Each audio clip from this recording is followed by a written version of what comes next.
Voilà, il est avec nous tel qu'annoncé depuis l'entame de notre matinale. Mike Moukebaye, bienvenue. Merci beaucoup. Bénéficiaire de la décrispation politique, Mike Moukebaye.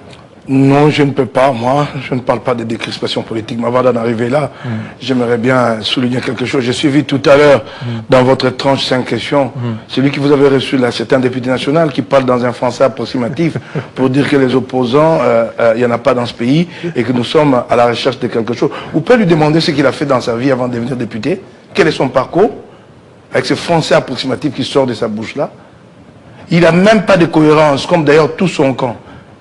Il dit, on ne peut pas négocier avec ceux qui ont touché. D'abord, il dit ceux qui ont touché les armes. Donc, traduction littérale, toucher les armes en lingala. Ah bah si, Mindouk, il dit ceux qui ont pris des armes. Donc, vous dites ne pas les inviter au dialogue. Mais dans l'entretemps, Félix Tshisekedi négocie avec Doha. Est-ce qu'il était à l'école, lui, pour comprendre que c'est de l'incohérence? Est-ce que vous pouvez l'amener à un débat contradictoire pour que je lui démontre ce qu'il vaut réellement? C'est quoi ça de dénigrer les gens? C'est quoi ça? On ne peut pas faire un débat dans le respect mutuel? Bon, je reviens à cette question. Non, je suis sidéré de constater que Félix Tshisekedi reproduit textuellement, point par point, ligne sur ligne, tout ce que nous avons dénoncé du temps de Joseph Kabila. Ce qu'on appelle décrispation politique, en tout cas, en fait, c'est la marchandisation de l'être humain. Marchandisation? De l'être humain. Comment ça? On vous retire vos droits, on vous condamne injustement, et puis on met ça dans un panier, on attend le moment des échéances, le moment des enjeux politiques, pour mettre ça sur table comme monnaie d'échange. C'est quoi ça? Mon passeport est un droit. Je suis sorti de prison, j'ai demandé à obtenir un passeport, il m'a été refusé. Et il ne s'agit pas de spéculation. J'ai reçu réponse d'un haut cadre. Et d'ailleurs, maintenant, on ne les appelle plus haut cadre, on les appelle haut placé, semble-t-il. Haut placé. Oui, j'ai reçu d'un haut cadre de l'année qui m'a dit, de vive voix, qu'ils avaient reçu instruction de ne pas m'octroyer le passeport. Est-ce que c'est juste? Et alors, vous en faites maintenant une monnaie d'échange, vous mettez ça dans un panier, vous dites, bon, si vous voulez qu'on aille au dialogue, bon, ouais, bon, décrisper pour nous, et vous commencez à vous dire, non, c'est de la marchandisation de l'être humain, de valeurs qui sont cristallisées dans notre pays, des libertés individuelles. Et c'est très grave et c'est condamnable. Et c'est quoi les contours? Seulement vous, d'ensemble, vous aviez bénéficié de la remise du passeport et aussi Olivier Kamitatou? Bon, ils le font par compte-gouttes, hein, comme ils ne sont pas différents de Joseph Kabila. Ils font par compte-gouttes, ils savent hein, à quel moment ils vont accéder. Est-ce que c'est des beaux yeux que vous aviez bénéficié ou il y a des contraintes politiques? Quelles contraintes politiques? Quelles contraintes politiques? Sinon, je n'aurais pas fait de concession. Non, non. Quelles contraintes politiques? Il n'y en a pas eu. Ça s'est passé comment? Ils vous ont appelé? Quand je suis sorti de prison, d'ailleurs, la précédente démarche, je l'avais entreprise au mois de février, avant que je ne sorte de prison, le 1er mars. C'est comme ma libération, il y a eu beaucoup de spéculations autour. Moi, je n'ai jamais négocié avec qui que ce soit, ou je n'ai jamais concédé quoi que ce soit à qui que ce soit. J'étais un jour dans ma cellule, il m'a été demandé. Et d'ailleurs, je vais le dire au Congolais. Allez-y. Si je comprends bien les choses ici, c'est que nous avons été un peu comme de remise, des rabais de Denise Dichosois. Il fallait libérer Denise Dichosois. Il fallait lui octroyer la libération conjugale. Elle devenait trop encombrante pour eux. Elle écrivait à tout le monde, elle harcelait tout le monde, elle a les numéros de tout le monde jusqu'au chef d'État. Il fallait la libérer. Elle a libéré seule, ça allait provoquer un scandale. Alors on a mis 2 personnes dans le panier comme rabais, comme remise. C'est Mike Moukebaye et cette Koukouni. En lingala, il était tout ça Matabishi. Matabishi. Il y a Denis Dichosois, c'est ça, j'ai jamais demandé quoi que ce soit à qui que ce soit. Donc, avant de vous libérer, ils ont vu Denis Dichosois. Il fallait la libérer. Elle les a scellés matin, midi, soir. Elle a eu son histoire, je ne sais pas, je suis gêné de parler de l'intimité d'une femme, je ne sais pas qu'elle a perdu son enfant dans sa cellule, quelque chose comme ça. Et c'était presque affolé en ce moment-là. Elle n'était d'ailleurs plus en prison. Elle était internée quelque part dans un centre hospitalier. Alors, il fallait la libérer. Comment le faire? C'est cela la réalité. Mais après, il y a eu des spéculations et Moukebaye a concédé ceci ou cela. Donc vous n'avez jamais concédé? Je n'ai rien concédé. J'avais déjà passé 22 mois. J'étais condamné à 30 mois. J'en avais déjà purgé 22. Vous vous rendez compte que j'accepte de passer 22 mois pour négocier sur le reste de 8 mois. Et j'étais d'ailleurs prêt d'aller en appel contre mon jugement. Je l'avais déjà annoncé dans le média que j'allais en appel contre ce jugement inique que je finirais par attaquer un jour. Alors maintenant, aujourd'hui, Les passeports, comment on vous a remis? Vous étiez Bon, je disais que la précédente démarche, je l'ai entreprise pendant que j'étais en détention. Je sors de là et puis je me rends compte que ça coince, ça grippe, ça n'avance pas. Et puis mon démarcheur me dit, bon, si vous pouvez vous présenter à l'ANER, identification, j'y vais avec mon avocat. D'abord, le haut placé qui me reçoit est gêné que j'amène mon avocat, que je vienne avec mon avocat. Je lui dis non, moi je voudrais que les choses se fassent dans les règles de l'art. Ok, d'accord. Et puis on parle, il me fait comprendre que des instructions ont été données pour que le passeport ne soit pas octroyé. Je suis rentré chez moi, il me dit bon, taisez-vous, ne faites pas trop de bruit, ça finira par être décanté, tout ça. Un mois après, mon passeport n'était toujours pas délivré. Et alors j'ai commencé à dénoncer ça dans le média. Et puis bon, il y a un mois et demi, j'ai dit bon, je tente à nouveau. Et j'ai repris la démarche, et puis un matin, mais il y a eu quand même à un moment donné des couacs. Hein. Un jour, je crois il y a 2 semaines, le même démarcheur est venu me voir pour me dire non, vous devez encore repasser chez celui qui vous avait déjà reçu pour l'autre fois. Alors que cette fois-ci, le dossier était déjà parti de l'ANER jusqu'aux affaires étrangères. Et celui-là a demandé encore qu'on retourne le dossier chez lui. Et puis j'ai rien compris dans les 48 heures, c'est le même qui dit, bon ok, j'ai débloqué le dossier, il peut aller aux affaires étrangères pour la capture. Je suis allé aux affaires étrangères pour la capture. Et dans les 4-5 jours, j'ai obtenu mon passeport. Et donc, je n'ai pas de contrepartie, je n'avais pas de contrepartie à concéder.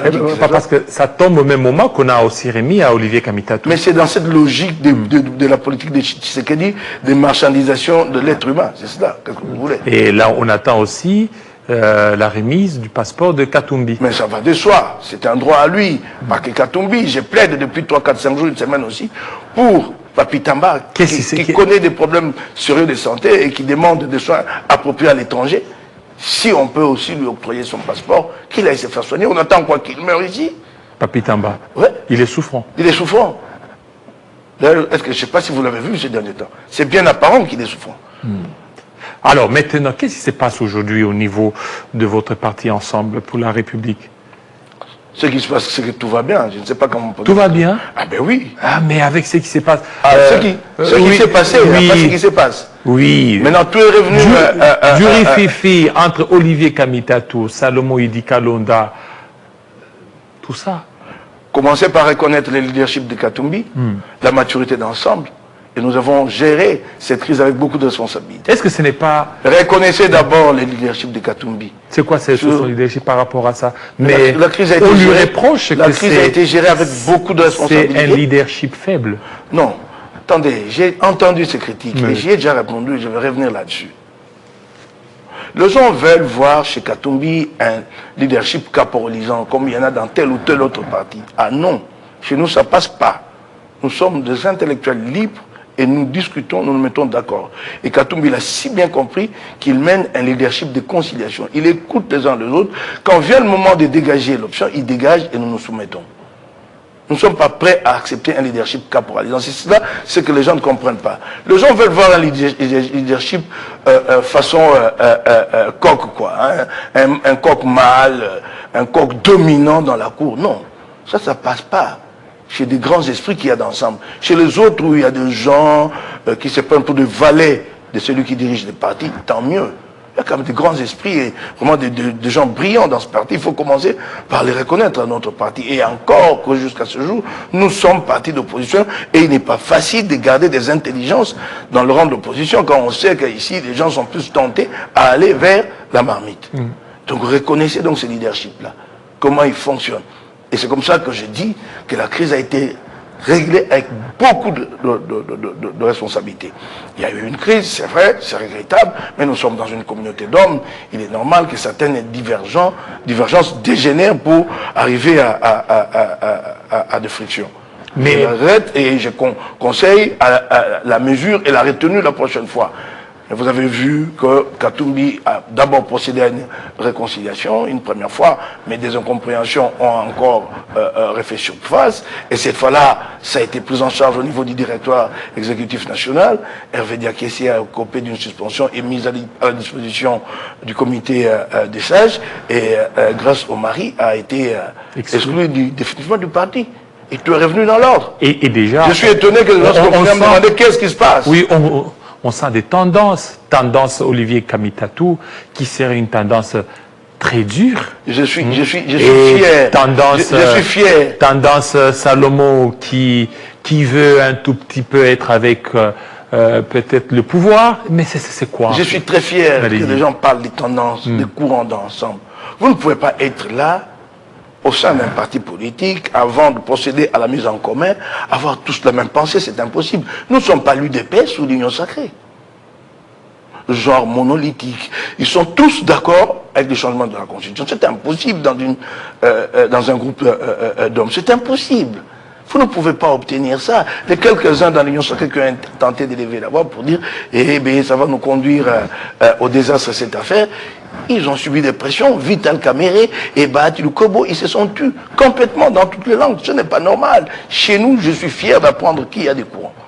Nous discutons et quand vient le moment d'élever l'option, elle est levée et ensuite nous nous soumettons à la discipline du parti. Il est normal que sur une question donnée, sur un enjeu donné, que des approches divergent et vous vous mettez à discuter et au finish vous vous dites voilà ce que nous traçons comme ligne.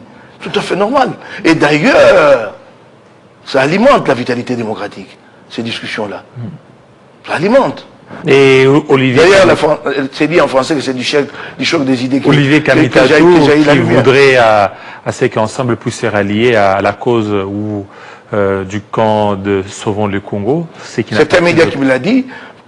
Olivier Kamitatou n'a jamais fait un coming out dans ce sens-là pour le décliner sur la place publique, dire oui, moi je suis pro, Sauvons la RDC. Même si c'était le cas, où est le mal?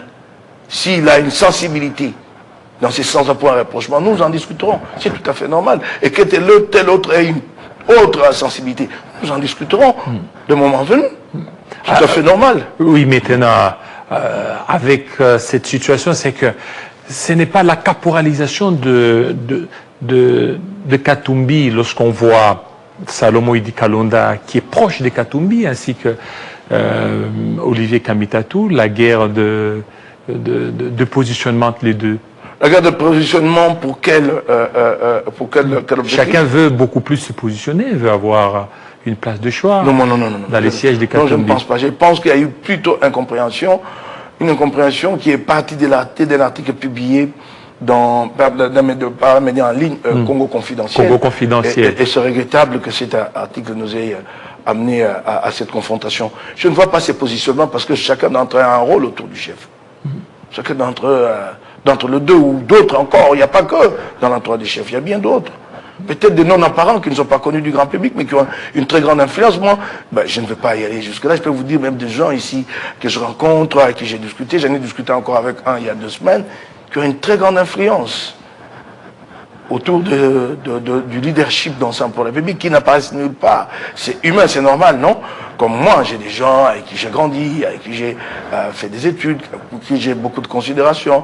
Vous serez surpris de voir demain, si je suis en responsabilité, que tel apparaisse à mon côté et qu'il ait une influence. Ça se passe comme ça. Je vais vous citer par exemple quelqu'un qui s'appelle Gracien Kitambala, c'est mon collègue d'Elifasik. Si vous le voyez demain à côté de moi, vous serez surpris. Alors maintenant, aujourd'hui, la situation telle qu'elle se présente, c'est malaise, c'est fini définitivement ou bien c'est juste... Non, définitivement, je te dirais non. Nous sommes dans une communauté d'hommes. Demain, peut-être qu'il va y avoir des divergences sur tel autre sujet et qui peuvent déborder et s'inviter sur la place publique. Nous aurons à les gérer. Ce n'est pas une communauté d'anges. Et la menace de Kamitatou de quitter ensemble? Il l'a dit où?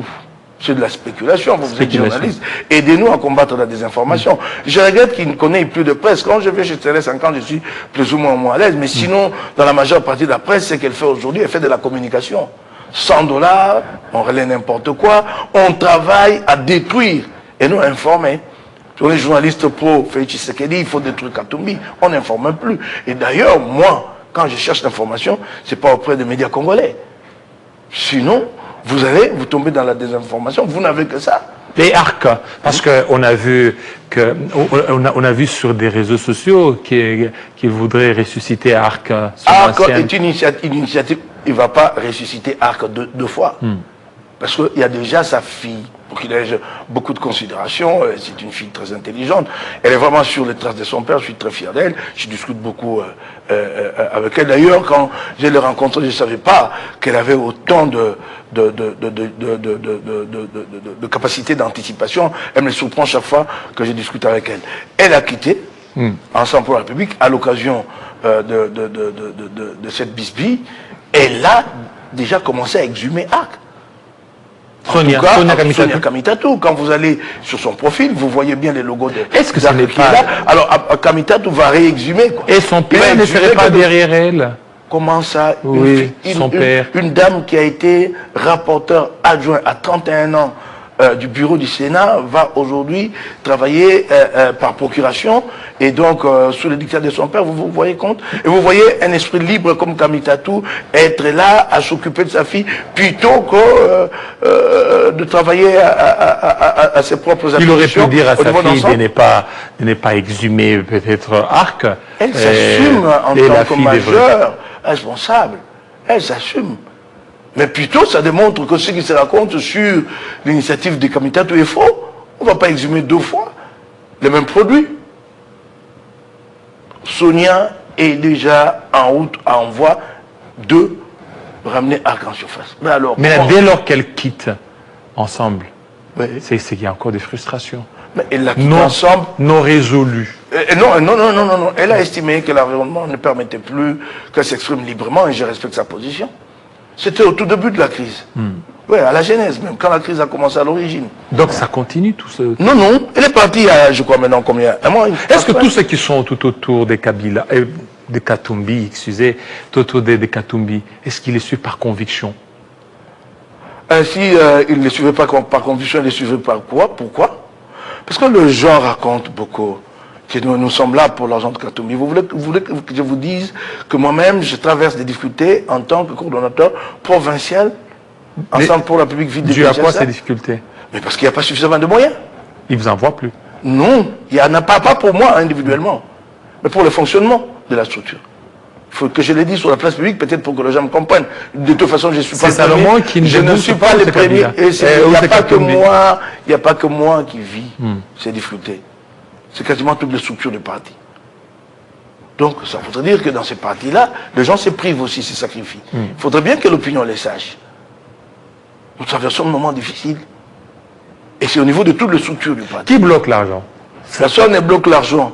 C'est pas Salomon? Non, il n'y a pas d'argent à bloquer. Nous traversons un moment difficile. Voilà. Il y a d'aucuns qui accuseraient Salomon d'avoir bloqué l'argent dans des fonctionnements de certaines structures. Est-ce que vous savez que Salomon, là, lui-même est millionnaire? Moi, je ne suis pas venu ici pour parler de Salomon. Il est millionnaire. Il est millionnaire.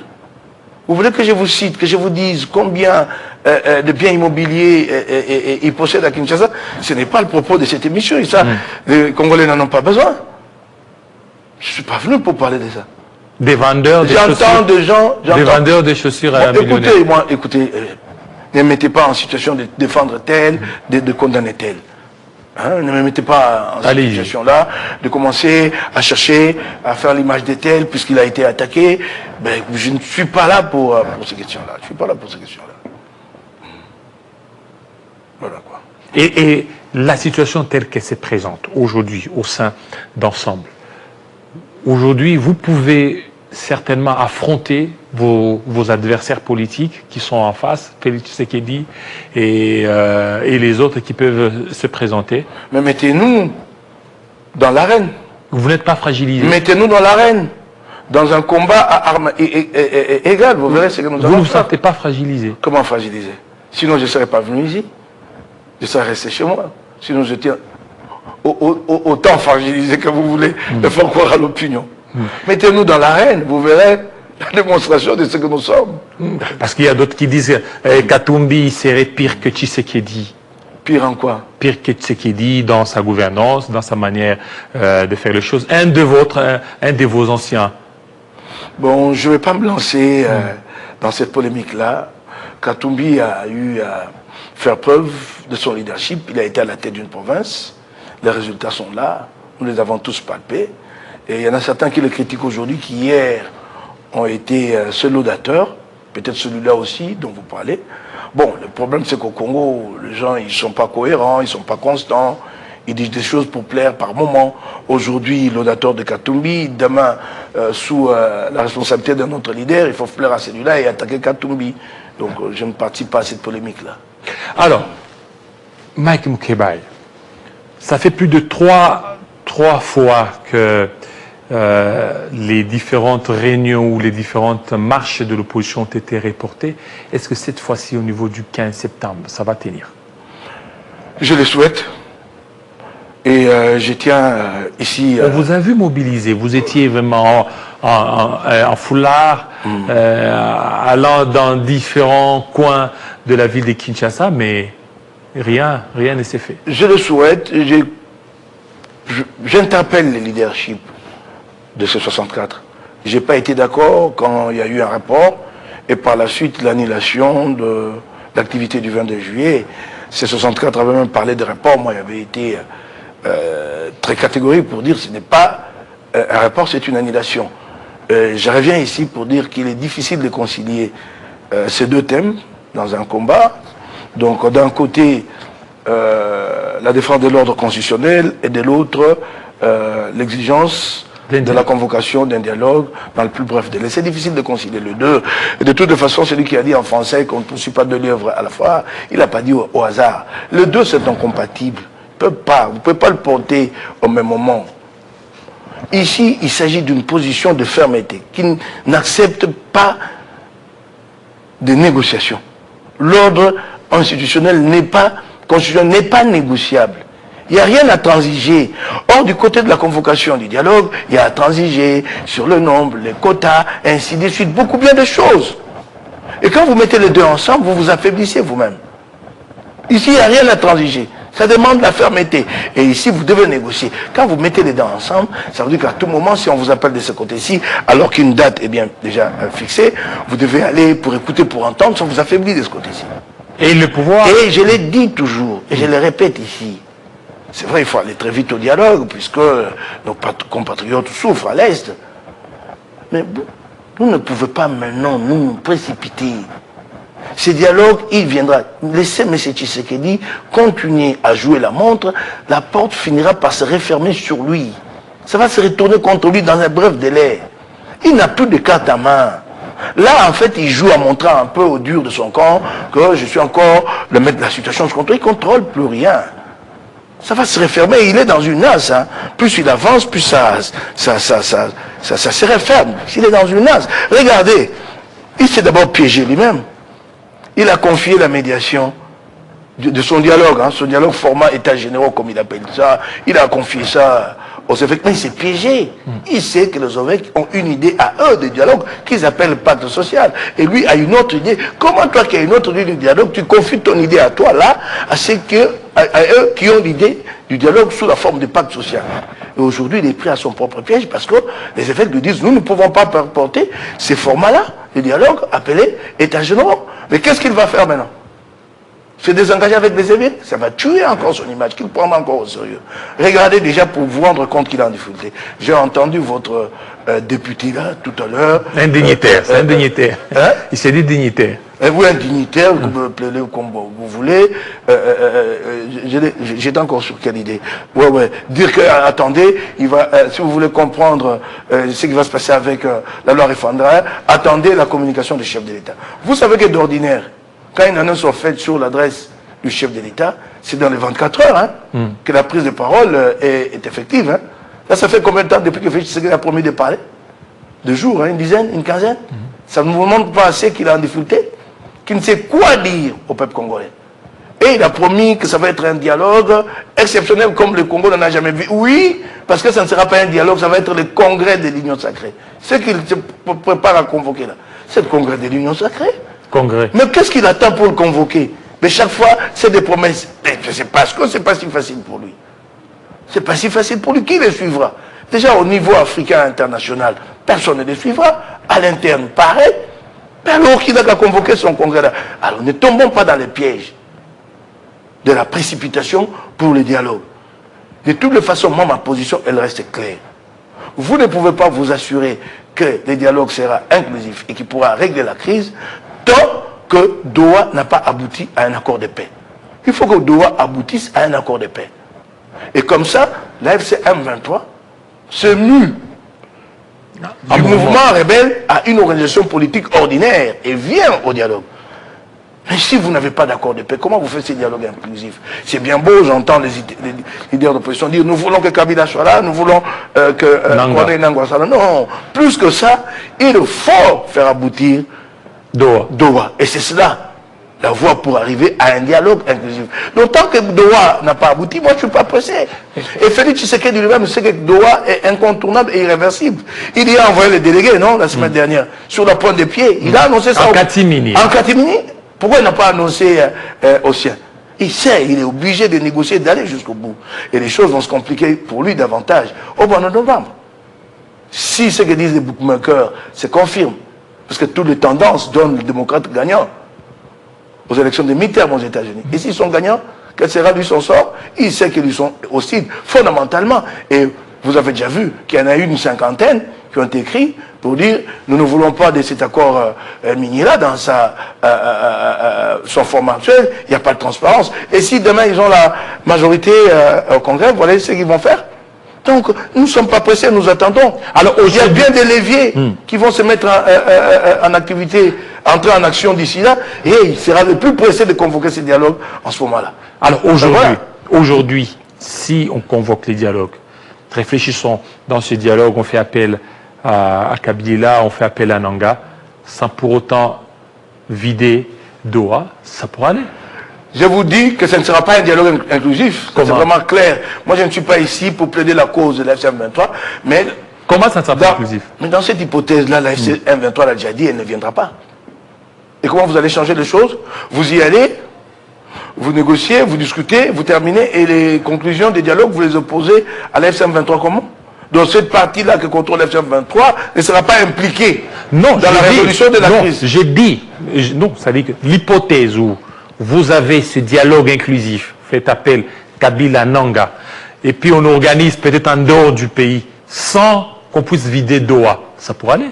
Mais si vous ne videz pas Doha, la FC-M23 c'est ça en insécurité.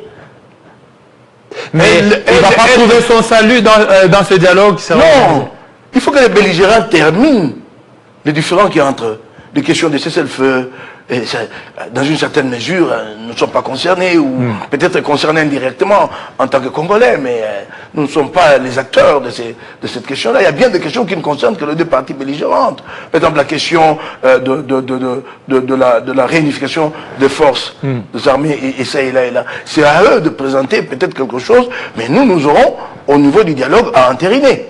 Mais le premier pas sera accompli par les belligérants eux-mêmes. Il y a des questions qui doivent être réglées au niveau des belligérants. Ce n'est pas pour rien que nous avons accepté ce principe de 3 processus. Un processus qui s'appelle Washington, qui est bilatéral entre les deux États, qui doit conduire à la paix, neutralisation ici des FDLR, là-bas levée des mesures défensives. Et il y a un deuxième processus qui prend la belligérance, parce que la belligérance est prise en charge au niveau bilatéral, mais il y a une belligérance au niveau national aussi, qui est prise en charge au niveau de Doha. Alors si vous ne réglez pas la belligérance au niveau national, comment pensez-vous aller vers la paix? C'est la belligérance au niveau, pardon, excusez-moi, au niveau national qui est prise en charge à Doha. Alors si vous maintenant vous éludez Doha, vous escamotez Doha, c'est pour finir où? C'est une question de réalité. N'analysons pas les choses en se disant, bon ouais, on peut laisser ici. Non, c'est une réalité. Prenons ce qui est en face de nous et analysons pour une solution qui nous amène à fédérer. C'est cela. Ne nous trompons pas. Par le passé, nous l'avons vu. Jean-Pierre Bemba, nous sommes allés au dialogue à Sun City et Kabila ont tenté une solution en dehors du cadre officiel qui était là. Est-ce que ça avait abouti? Ça n'avait pas abouti. Nous avons cette expérience derrière nous. Elle doit nous servir, nous inspirer. Joseph Kabila a tenté son dialogue avec Vital Kamerhe et Kodjo. Et Edem Kodjo. Ça a abouti à quoi? Ça a abouti à ceux qui gagnent 2 années et en exécutant les recommandations, les résolutions de l'accord de Saint-Sylvestre selon son schéma à lui, en plaçant Bruno Tshibala et Joseph Olenganko, ils m'ont fini. Il s'en est sorti. Pas du tout. Alors maintenant, la situation telle qu'elle est là, vous avez Doha qui continue aussi à peiner, parce que ça n'arrive pas à décoller. Doha va s'accélérer. Est-ce que c'est l'usure? Non, c'est pas... Est-ce que les deux parties ne jouent pas à l'usure? Non, les deux parties ne jouent pas à l'usure. Félix Tshisekedi a pour stratégie de gagner du temps. Regardez par exemple, il s'était engagé depuis l'année dernière à libérer les prisonniers politiques.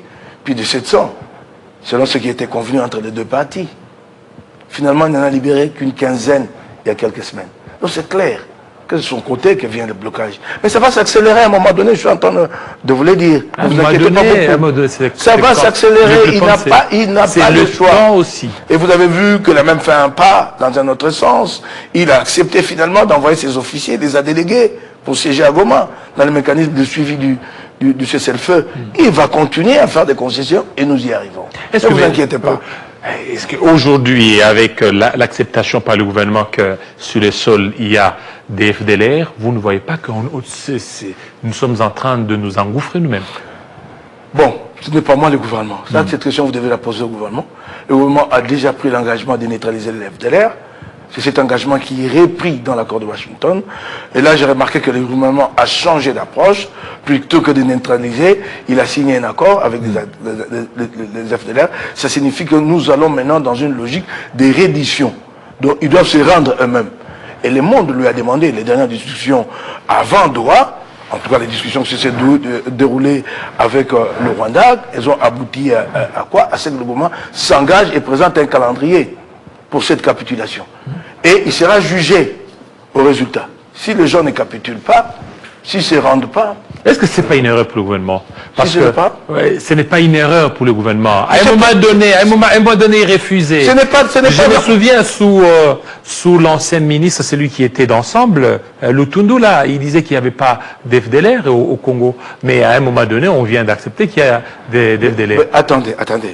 Si vous voulez mon opinion, le chef de l'État l'avait déjà dit il y a bien longtemps qu'il y a des FDLR en République démocratique du Congo et qu'ils ne sont pas une force résiduelle, mais ils représentent une menace réelle. Il avait dit indirectement, à quelle occasion l'a-t-il dit?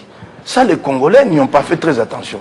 Dans une interview, RFI France 24 à New York, c'est le chef de l'État qui nous apprend, moi je ne le savais pas en tout cas, qui nous apprend que ce sont les FDLR qui ont tué les diplomates de haut rang italiens ici. L'ambassadeur italien qui avait été tué à l'aide. C'est le chef de l'État qui nous l'apprend. Alors quand les FDLR peuvent capter un renseignement en ce qui concerne les déplacements du haut diplomate occidental et planifier, mettre en place un plan et exécuter, ça signifie qu'ils sont organisés, non? Et quand ils tuent un diplomate italien de ce niveau-là, c'est pour dire quoi au monde? Que nous sommes là, que nous existons. Donc cette question-là n'est plus à discuter. Ça, indirectement, les chefs d'État étaient en train de dire au monde qu'ils sont bien chez moi et ils représentent une menace. Et j'étais même sidéré quelque part de l'entendre dire que c'est devenu des coupeurs de route. Ah, heureusement qu'il n'y a pas de coupeurs de route au Congo. Comment est-ce qu'un chef d'État peut se contenter qu'il y ait des coupeurs de route étrangers chez lui? Heureusement que partout à l'Est, il n'y a pas de route. Sinon, ils auraient causé de graves préjudices à l'économie nationale, aux infrastructures de la République. Donc cette question-là, elle ne fait plus l'objet d'une discussion, c'est établi. Et nous nous sommes engagés dans l'accord de Washington à les neutraliser. La neutralisation suppose qu'on peut procéder même par la force. Et là, le gouvernement congolais a choisi la voie négociée. Un accord signé avec les FDLR. Et maintenant, il est placé sous ses responsabilités. Donc, vous ne me posez pas la question à Mike Moukeba, vous posez la question à Mme Soumouina, et vous connaissez ses capacités en ce qui concerne les questions de ce niveau-là, et vous avez fait la démonstration sur un plateau télé sur TV5 là-bas. Donc, c'est vraiment pas de sa compétence, quoi. Alors, mais aujourd'hui, revenons au niveau des C64. Est-ce que C64 ne s'était pas fait avoir en acceptant l'invitation du président en exercice de l'Union africaine? Moi, en ce qui concerne l'invitation du président de l'Union africaine, Évariste Ndayishimiye, j'avais été d'accord parce qu'il s'agissait d'un premier appel dans le sens d'un dialogue. J'étais parti sur le principe que chaque fois qu'on se bat, quand il y a une fenêtre qui s'ouvre pour parler, pour discuter, il faut y aller. Mais c'est à la deuxième au deuxième rapport que j'ai compris qu'il s'agissait d'un stratagème que Félix Tshisekedi utilisait pour nous affaiblir. Et j'ai beaucoup regretté que le leadership de C64 ait prêté le flanc à ces stratagèmes-là. J'ai beaucoup regretté. Et C64, est-ce qu'il avait aussi reçu l'invitation de Brazzaville? Bon, ben, officiellement, ça n'a pas été confirmé. Ça n'a pas été confirmé? Ça n'a jamais été confirmé officiellement. Et maintenant, vous attendez aussi, une fois que ça arrive, qu'il y ait des dirigeants ou des responsables qui y répondent. Qui traversent, je ne vois pas pourquoi nous allons traverser. Je ne vois pas. Parce que maintenant, ça devient clair, c'est un stratagème que M. Tshisekedi utilise. Moi, je me dis, Brazzaville va peut-être être pour nous l'occasion de nous adresser au chef de l'État africain. Si jamais Sassou nous invite, moi, je pense qu'il faut lui répondre poliment et lui dire que nous ne pouvons pas faire de déplacement parce que celui-là qui vous demande de nous inviter ne vous respecte pas vous-même, chef d'État africain. Vous lui avez recommandé la médiation d'Angola. Qu'est-ce qu'il en a fait? Ce sera l'occasion pour nous d'écrire et à Sassou et au chef d'État africain de leur dire qu'il commence par avoir des égards envers vous en tant qu'homologue et ça nous permettra d'être à l'aise avec vous. Sinon, pour l'instant, nous ne voyons pas comment nous allons venir vers vous. Quels résultats nous avons obtenus de notre déplacement à Bujumbura? Zéro. Zéro. Comme ça. Zéro. Zéro. Alors, à Brazzaville, nous espérons quoi? C'est l'occasion de le dire. Alors, aujourd'hui, si le 15 septembre, on convoquait le dialogue, l'opposition va-t-elle marcher? De toutes les façons, le dialogue qui sera convoqué le sera sous format États généraux. Donc nous ne nous attendons pas... Sous format États généraux? États généraux tel que lui-même Félix Tshisekedi présente, c'est ça? Mais ce n'est pas d'avis avec les médiateurs, les évêques. Mais je te dis, je vous dis, si à la limite... Parce que pour le moment, il y a deux... Si à la limite, il décide de le faire sans les évêques, ce sera ces formats-là. Donc nous ne nous attendons pas à quelque chose qui nous rassure pour dire, tiens, le processus est mis en route. Continuons, maintenons la pression sur la défense de l'ordre constitutionnel, c'est un enjeu. Parce qu'il y a deux cahiers de charge, celui de Luanda et celui des États généraux. Mais vous savez que celui de Luanda, Félix Tshisekedi n'en veut pas. Lui, il pense que ça doit être lui l'arbitre. Et même sur cette question-là, où lui veut se présenter comme arbitre, j'ai dit, mais j'ai entendu votre dignitaire aussi aller dans le même sens. Non. Non. Il est hors de question qu'il se présente comme arbitre. Tshisekedi est une partie à la crise et lui-même l'a accepté. Il a accepté quand? Comment? Tshisekedi l'a accepté à travers ces documents qui est appelé accord cadre de Doha. Cet accord porte l'intitulé accord cadre de Doha entre le gouvernement de la République démocratique du Congo et l'AFC M23, entre parenthèses, les partis. Dans le corps de l'article, vous lisez, les partis conviennent, les partis s'engagent. Donc Félix Tshisekedi a reconnu par sa signature au bas de ces documents qu'il est une partie à la crise. Alors s'il veut bien jouer le rôle d'arbitre, qu'il commence par dénoncer l'accord cadre de Doha, s'il en a la force. Qu'il les dénonce, non parce qu'il est une partie là-bas. Là-bas il est une partie, ici il est arbitre, mais mon Dieu. Quelle contradiction, quel paradoxe. Comment nous allons gérer ça? Et encore le communiqué conjoint qui a été signé le week-end dernier. C'est dit que parti. Les deux partis. Oui. S'engagent. Là-bas, il est une partie. Et quand il vient ici, il bombe le toit, il dit, je ne suis pas une partie, je suis l'arbitre. Qu'il commence par dénoncer Doha. Nous serons à l'aise en ce moment-là avec lui. Nous le mettons au défi. S'il veut que nous appuyions dans cette voie-là, de jouer le rôle de l'arbitre, il n'a qu'à dénoncer Doha. Et en plus, il tient beaucoup plus à réviser, à changer la Constitution avec l'accord sur les États généraux. Ça ne passera pas et lui laisser. Comment? Déjà, il y a un argument qui était mis en avant, aujourd'hui qui est tombé. On disait qu'on va le faire au nom des deals miniers. Les deals miniers est presque mort. On a entendu un professeur d'université ici venir bonnir des mensonges aux Congolais qui avaient 500 milliards d'investissements. Le deal minier est mort. Complètement, mais depuis le début, tous les médias sérieux dans le monde, comme le journal Le Monde et les autres... Les deals miniers RDC, États-Unis. Tous les médias sérieux avaient dit qu'il était hypothétique d'appliquer d'exécuter ces deals-là. Quel est l'investisseur que vous connaissez qui a fait les déplacements de Kinshasa? Vous savez, le problème, c'est quoi? L'approche. Il faut donner les temps. Le regard de Trump n'est pas celui des investisseurs américains. Lui, il est dans un prisme stratégique. Il voit les choses globalement. La concurrence avec Pékin, c'est comme un enfant qui vient dans un magasin de jouets, qui veut prendre tous les jouets à la fois. Mais quand il arrive à la maison, il ne sait pas avec quel jouet commencer. C'est cela son problème. Il a pris le pétrole vénézuélien. Qu'est-ce qu'il en a fait? Il a appelé les 12 majors dans le secteur pétrolier au monde. Ils lui ont dit quoi? Non, nous ne pouvons pas aller investir au Venezuela. Ce pétrole-là est lourd, exploité, donc beaucoup plus cher. Ça te rend moins compétitif sur un marché très concurrentiel. Et de deux, exploiter du pétrole au Venezuela demande la réhabilitation, la restauration des infrastructures pétrolières, et ça va aller dans les 100 milliards de dollars. Et ils ne sont pas allés chercher le pétrole vénézuélien. Il est maintenant là entre les mains de Trump, il ne sait pas quoi en faire. C'est comme les mines congolaises. Oui, lui, il a son regard là, stratégique, globalisant. Mais l'investisseur se pose des questions sur la rentabilité. Il n'y a pas de route, il n'y a pas d'électricité ici, il n'y a pas du courant électrique. Toutes ces questions-là, vous vous réveillez une fois le matin, il n'y a pas Internet. Et tout ça, ça compte dans l'investissement. C'est l'arnaque du siècle. Les assureurs payent beaucoup plus cher les investissements, font payer beaucoup plus cher les investissements au Congo qu'ailleurs. Nous sommes classés pays à risque, c'est tout ça. Ceux qui sont là, les miniers présents au Katanga, on est en train de leur chercher du courant électrique ici, non? Vous connaissez le projet Kinshasa Power sur le fleuve, hein, pour produire du courant ici, amener au Katanga. Et alors, ceux qui vont venir, on va leur trouver du courant. Et vous savez que ce genre de projet, c'est des investissements lourds. Ça vous prend 5 ans, 7 ans. D'abord réaliser le barrage et ensuite le transporter, ces courants-là, jusque-là.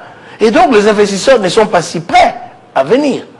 Et ce que les gens oublient, c'est qu'il n'y a pas très longtemps, ici, il y a 9 ans, Freeport, grosse multinationale américaine, a levé le pied ici. C'était Freeport qui contrôlait Tenke Fungurume pour vendre Tenke Fungurume aux Chinois. Donc en fait, ce n'est pas le lieu où on investit, c'est ça le problème. Commençons par créer des conditions pour l'investissement. Est-ce que nous les avons créés? Je prends une chose la plus simple. Félix Tshisekedi est arrivé jusqu'au jour de là, il s'en mêle les pinceaux là-dessus, tout ça. Hein? Le climat des affaires. Chaque fois, on veut dire non, on est en train d'assainir. Ça fait 8 ans qu'on fait d'assainir le climat des affaires et il n'est jamais assaini. Créer les conditions. Je vous donne un exemple. Vous savez que Apple est en train d'investir au Kenya. Un gros projet à $1 milliard, puisque ces conditions-là sont réunies. Un gros data center. Mais vous prenez ces projets, vous l'amenez au Congo.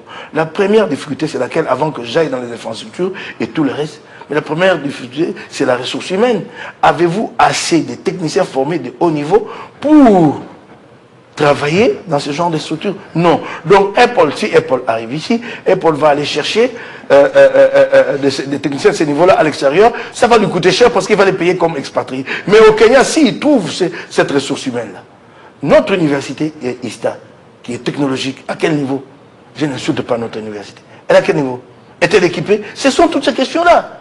On ne se les pose pas, on croit que l'investissement, c'est qu'un investisseur se réveille puisque Trump a dit et il vient. Ah non. Alors, on peut dire que c'est l'arnaque du siècle. On a été arnaqué? Non. On n'a pas été arnaqué? Non. Bradage. Bradage Pour sauver son régime, mais ça n'a pas marché. Bradage. Nous allons renégocier cette affaire. Renégocier? Oui, nous renégocierons. Parce que pour les Américains, c'est un acquis. Mais nous renégocierons. Et c'est bien d'ailleurs que les démocrates nous ouvrent déjà une brèche. Qui nous disent qu'il faut mettre la transparence là-dedans. Nous allons nous engouffrer dans cette brèche-là le moment venu quand nous serons en responsabilité. Parce que nous serons en responsabilité avec Katumbi. Vous pouvez vous tranquilliser. Alors, merci beaucoup, Mike Mukebai, surtout de votre passage et aussi la promptitude avec laquelle vous aviez répondu à notre invitation. Je voulais juste émettre un avis sur la question de Banyamulenge. Allez-y. Je voudrais dire que très important. Ils sont congolais ou pas? Le débat, ce n'est pas Banyamulenge sont-ils congolais ou pas. Le débat, c'est de demander à ceux qui disent qu'ils ne sont pas congolais, qui nous proposent ce que nous allons faire d'eux. Tous ceux qui disent qu'ils ne sont pas congolais, qui ne s'arrêtent pas là, qui nous disent nous faisons quoi. Parce que c'est ça la responsabilité. Mais ils ne sont pas congolais? Ok, monsieur, je vous le conseille. C64 aussi a dit ça. Attendez. L'un des vôtres. Non, pas C64, ce sont les opinions. L'un des vôtres. Les opinions personnelles de Martin Fayulu. Il faut maintenant aller plus loin, poser la question. Ils ne sont pas congolais. On vous le concède. On fait quoi d'eux? Ça, c'est une question de responsabilité. On fait quoi d'eux? Et maintenant, vous, là, vous en tant que politicien, parce que vous avez posé la question. Mais attendez, il n'y a pas de débat sur la nationalité Banyamulenge. Ils sont congolais. Parce que tous sont d'accord, plus ou moins, sur cette question ethnologique, peuple d'immigration. Chacun la situe à un moment donné de l'histoire. Agence Roubaix va plus loin, il dit que ça va la conférence de Berlin, Fayoulou dit que c'est en 1940, 1920, le grand théoricien de cette affaire, c'est celui qui est mort, et je crois que Fayoulou a subi beaucoup l'influence de ces grands théoriciens-là, de cette position ethnologique-là. C'est le professeur Mathieu Kaélé. Comme il a été très proche de lui, en tout cas, il a laissé des traces dans la vie de Fayoulou sur cette question-là. Bon, auquel soit, ils sont venus d'ailleurs, ils ont immigré, ils sont arrivés, ok? Quand ils sont arrivés, la République démocratique du Congo a accédé à l'indépendance en 1960. Ceux qui sont arrivés là en 1920, en 1940, sont-ils encore en vie? Ou en 1800, sont-ils encore en vie? Demandez-moi est donc question aujourd'hui. C'est ceux qui sont nés quelque temps avant l'indépendance, ou en tout cas ceux qui sont nés après l'indépendance. Et la majorité, comme nos populations sont généralement jeunes, et donc la majorité, c'est donc ceux qui sont nés pendant et après l'indépendance. Mais que disent nos lois? En ce qui concerne, admettons qu'ils sont étrangers, prenons cette hypothèse, que disent nos lois et la Constitution de la République en ce qui concerne un enfant né sur le sol congolais de deux pères, de deux parents étrangers? Que dit la loi? Qu'il a le droit de demander, de solliciter la nationalité quand il atteint la majorité. Ok? Donc les Banyamulenge sont en droit. Ils l'ont déjà fait depuis longtemps, ils ont sollicité la majorité. Si vous me dites qu'ils ne l'ont jamais fait, à qui la faute? Avez-vous organisé l'État de sorte que l'État organise amenez-moi la possibilité pour un Banyamulenge majeur de solliciter la nationalité congolaise? Dans ce droit, vous ne l'avez pas fait. Et alors, donc, vous allez maintenant imputer au Banyamulenge les turpitudes de l'État congolais? Arrêtons ce débat. La question centrale reste, vous dites qu'ils ne sont pas congolais, qu'est-ce qu'on fait d'eux? Dites-nous qu'est-ce qu'on fait. On les amène nous. C'est cela. On fait quoi? C'est cela la question centrale. Et ceux-là qui disent qu'ils ne sont pas congolais ne répondent jamais à cette question-là. Parce qu'ils n'ont pas de réponse. Ils n'ont pas de réponse. Voilà, merci beaucoup, Monsieur Mike Moukeba. Il s'en est fini, fidèles téléspectateurs. Vous avez été nombreux à nous suivre. Restez branchés sur Télé 50, partagez, publiez sur TikTok, sur YouTube, sur vos différentes plateformes. Donc, coupez, c'est-à-dire que ne coupez pas dans le sens des dénaturés. Je reviendrai pour l'appel du 15 septembre. Voilà, l'appel du 15 septembre. Je reviendrai un de ces 4 matins pour appeler les Quinois et le Congolais à se mobiliser le 15 septembre. Le 15 septembre, effectivement. Ouais. Alors, nous vous aurons, peut-être au niveau de Kinshasa Direct ou très prochainement dans notre matinale. Restez branchés sur Télé 50 et à très bientôt.